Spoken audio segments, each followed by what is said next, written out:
السلام عليكم بنات. اليوم جبت لكم شغله كلش راح تفيدكم. اذا كان عندكم اوتي العفو، انا هذا ما بي شي يعني نظيف، كل شي ما بي لا يحرق ولا هاي. بس مرات عندي مثلا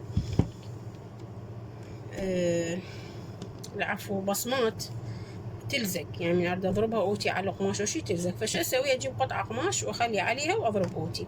او مرات اذا مثلا ما بي مي واضرب اوتي يسوي لمعه بالبناطير او شي. فاليوم هاي الانقاذ جت كلش مفيده. سيليكون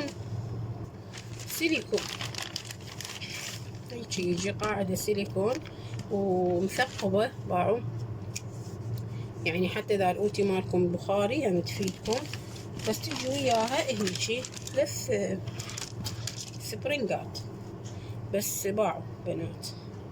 هاي السبرنجة ما اعرف هاي شلون تتخلى منين ما ادري، لانه ما لقيت لها مكان بصراحة، شلون ما ادري. المهم فهي تفي بالغرض باثنين. وحدة تخلوها باع بنات، هنا عندكم هيجي تخلون وحدة هنا تعبروها من الاوتي، تجون تخلون تسحبوها السبرينج تخلوها بهاي الاتجاه.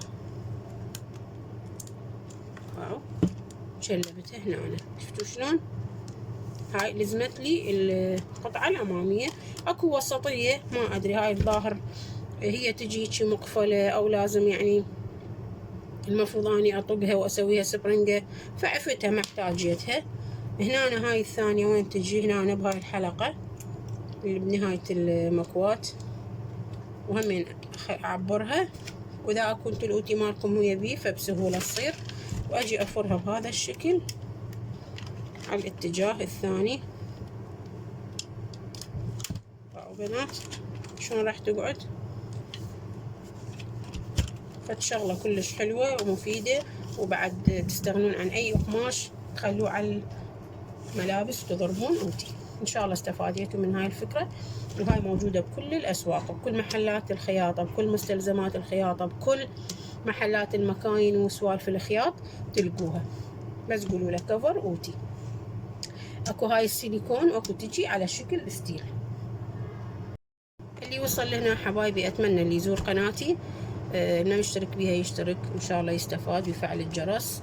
واللي وصل وياي لهنا اتمنى ما ينسى والديه بالرحمه.